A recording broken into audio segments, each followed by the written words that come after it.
So Trippy Chris says here, I think he's recommending these horror manga. Like I said, I was gonna do some horror stuff, so Ari can't get mad at me because she thought I was going to abandon not doing that. And I was not going to do that. I just had to need to get regular content because I'm running out of old content.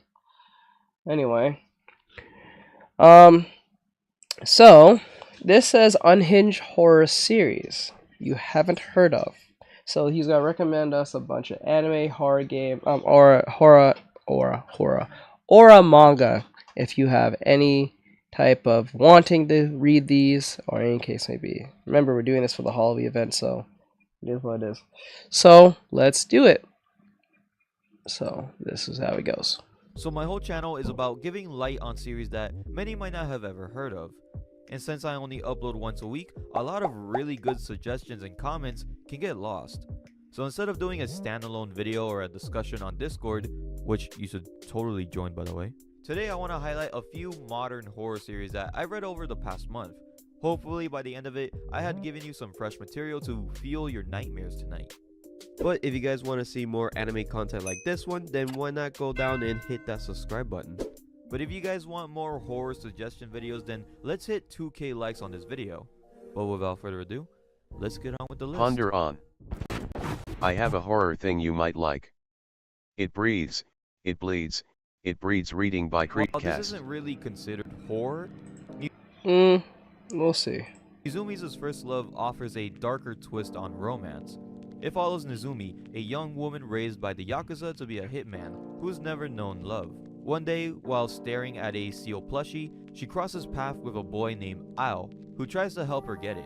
Before he can though, she vanishes. The next day they meet again, and this time Ao gives her the plushie and confesses his feelings. While Nizumi is non-responsive at first, Ao asks her out on a date. Fast forward 6 months, and the two are living together, wrapped up in an unexpectedly wholesome romance. But Nizumi's secret of being an assassin hangs over her. Things take a really dark turn when her Yakuza group kidnaps and tortures Ao, demanding that she kills him. Nizumi refuses, instead proposing to train Ao as an assassin so they can stay together.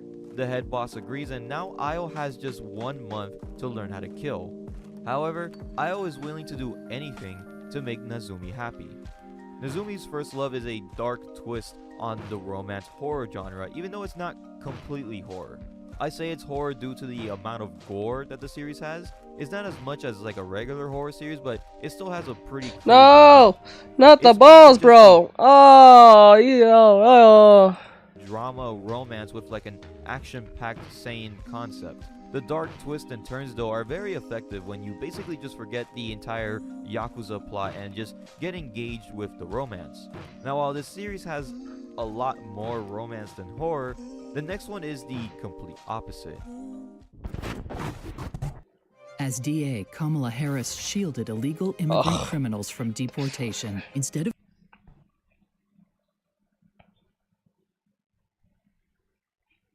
Mushihime, or Insect Princess, is a 2013 horror series that centers on a bizarre phenomenon.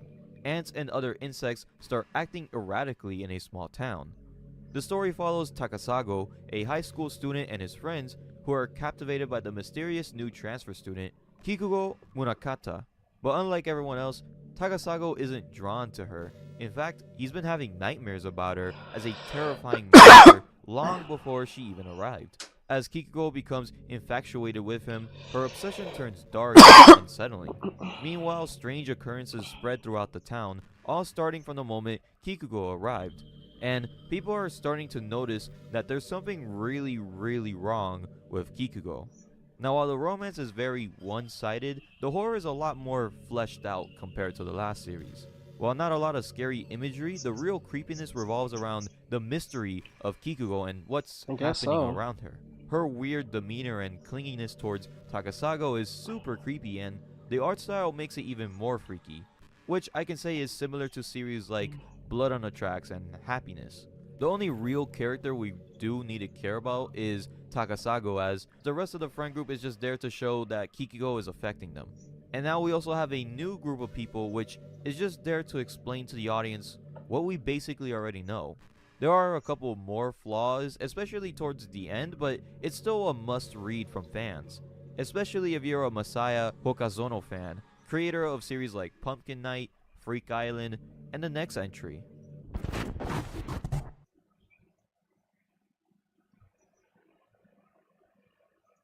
Now this entry is 3 different series, with Kuro Ion being the first in the franchise, and then 2 prequels, Aka Ion and the continuation of that prequel, Shiro Ion.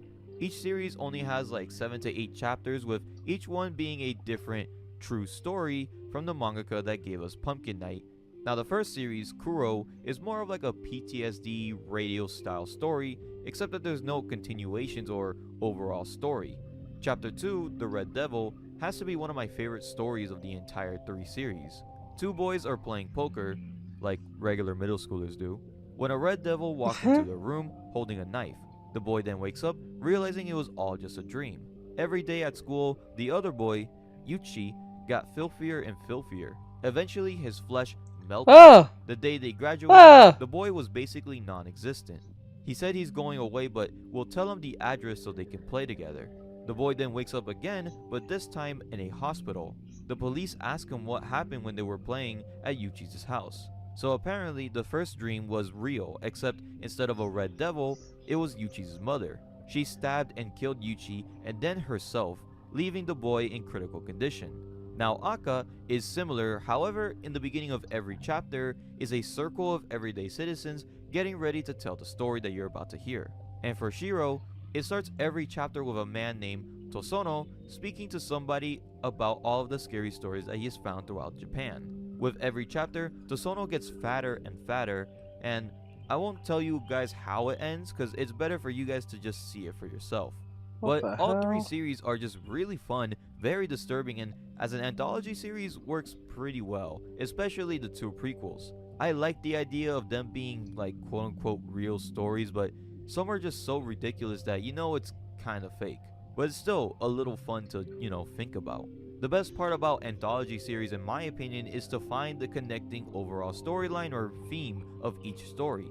That's why Kuro isn't really one of my personal favorites to read, but it's the one with the most disturbing stories. I prefer the 2 prequels just because they have a connecting factor that lines up all of the stories together. However, Ihon as a franchise is definitely an underrated anthology that you must definitely read. And it's also a way different approach than what Hokozano normally does. Hmm. Probably the newest entry on our list, Still don't like the Sadomane is lower a half animal of the horror series, which dress. is apparently a common and popular occurrence in my channel. The story centers around a village that's slowly being torn apart by a group of mysterious creatures. We follow Kai, a man with a deep compassion for animals, even though his job is to hunt down food for his village's survival. During a hunting trip, the village show-off teaches the group how to precisely butcher a boar, while a monkey watches from a distance. The show-off throws a rock at the monkey, striking it in the head. The group leaves, but the monkey fixates on the rock, silently observing it. Back at the village, Kai returns home to his pregnant wife and young son.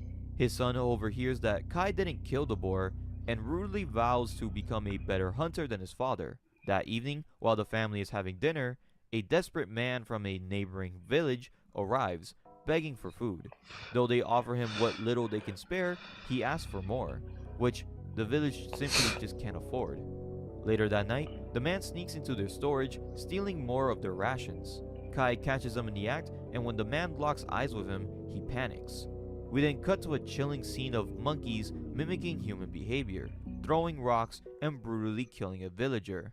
The creatures, it turns out, are learning and adapting, copying what they see humans do, and unleashing chaos as they rampage through the village. Now this is a great horror concept on something so simple and random like the monkey see monkey do phrase. A warning to some, this series does have SA and fear in the second chapter, so proceed with caution. What but the hell? the concept alone is a fantastic attention getter for me. The characters are interesting, except this kid though. The art design is great, the monkeys' designs are so eerie, and the overall story seems like it's heading towards something really big. I found out that there's 39 chapters out in Spanish, so a standalone video could happen if there's enough love in the comments, so let me know if y'all want that.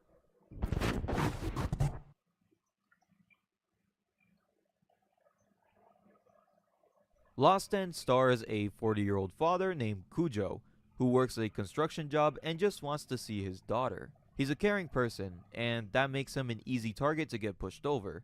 He's about to get swindled by a scammer when his daughter, Yu, intervenes and stops him.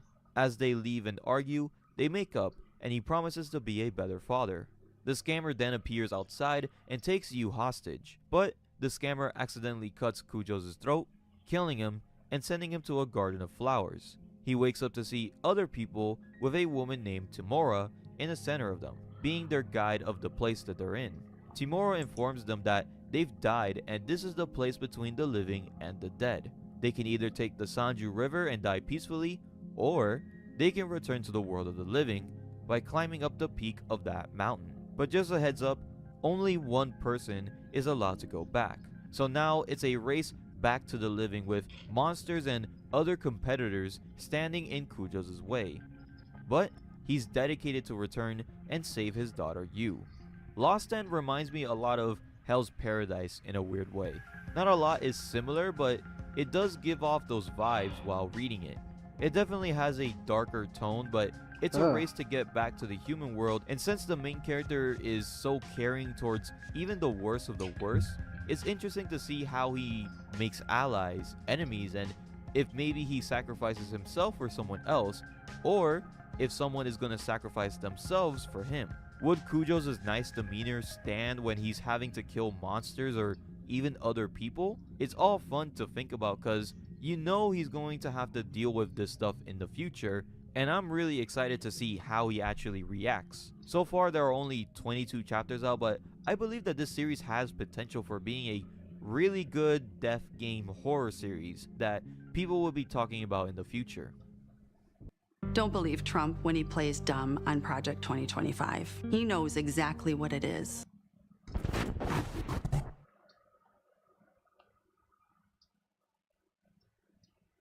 Another anthology series on the list, The 100 Ghost Stories That Led to My Death, is about Yuma wanting to die, but gets stopped by a girl named Hina.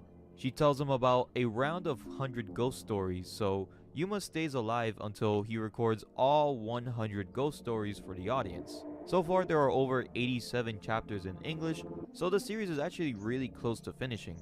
Every chapter, Yuma seems so excited and calm to talk about every story, but the more stories he tells, the more worried he seems. He hides the fact that he's telling these stories, and his parents seem to be a mystery as well. But the actual ghost stories themselves are really fun to read. There's no overall film or anything, but it is pretty unhinged with some really creepy imagery and art designs by Anji Matono. The first ghost story follows a man in an apartment with his girlfriend. The girlfriend asks if he can get some milk, but the boyfriend ignores her. She then leaves the apartment saying that she's going to the store. Later that night, she comes back asking him to come close to her while she's naked. The boyfriend isn't interested though, and she begins to freak out, asking him again to come closer. He hears the door behind him open, thinking it's his real girlfriend, but she seems really odd. He gets a phone call from the police saying that his girlfriend died in a traffic accident. The boyfriend opens the door more to see half her body decomposed. He freaks out and barricades himself in the kitchen, saying that she can't catch me here, but without him knowing that she's already inside. The stories are pretty cool, but the highlight for me is seeing the beginning and the ending of each chapter and just seeing how Yuma is reacting to levels of detail in the art. It's fun to That's so speculate crazy. what's actually going on with other fans of the series too, but it's kind of interesting to see how the creepiness doesn't come from spooky, gory imagery, but the chill looking recordings that seem a little bit too normal. As he's close to reaching all 100 ghost stories, I think it's best to get a head start now.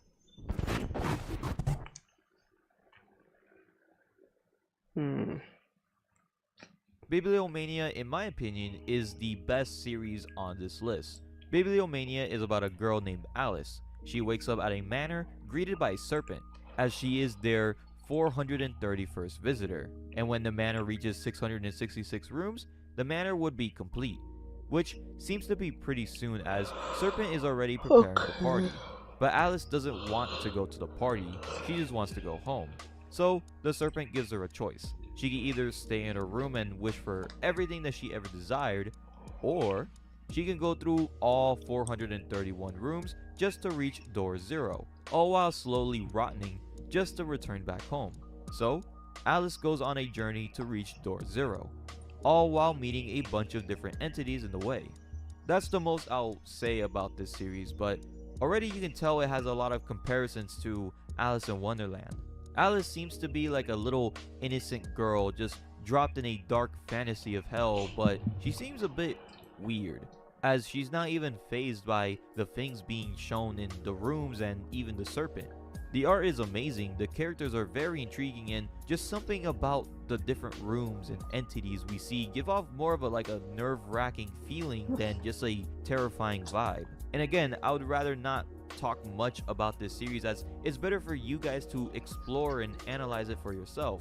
Fright Ranker also made a great video discussing the series, and I will be making my own special video on it for Halloween, so stay tuned for that. And that's it for this list. If you guys have any suggestions for future videos, you can always comment them down below, but I mainly check for suggestions in my Discord, so you can go ahead and click the link in the description below. And if you guys like more horror manga videos like this one, then why not hit that subscribe button. But God bless you guys. I really hope you guys have a good rest of your day, and I'll be seeing you guys in the next video. Yeah, the skull. It's just too 2 distracting. years ago, The skull is too damn distracting. It looks kind of silly. Fine. I guess I'll do this the hard way. I lost the light of my life. Fentanyl killed my beautiful daughter. Brianna's gone. Alright, so that was the whole reaction on the whole haunted anime recommendation. I don't know what that is. So like that's the whole Unhinged horror series. That one that one scene was a little off. Alright, so with that said, like, subscribe, share, follow, comment, give a follow to Trippy Chris, and I'll see you guys in the next one. Link in the description and all that great stuff if you want to check them out. I'll do one more, and then one more horror, and then we'll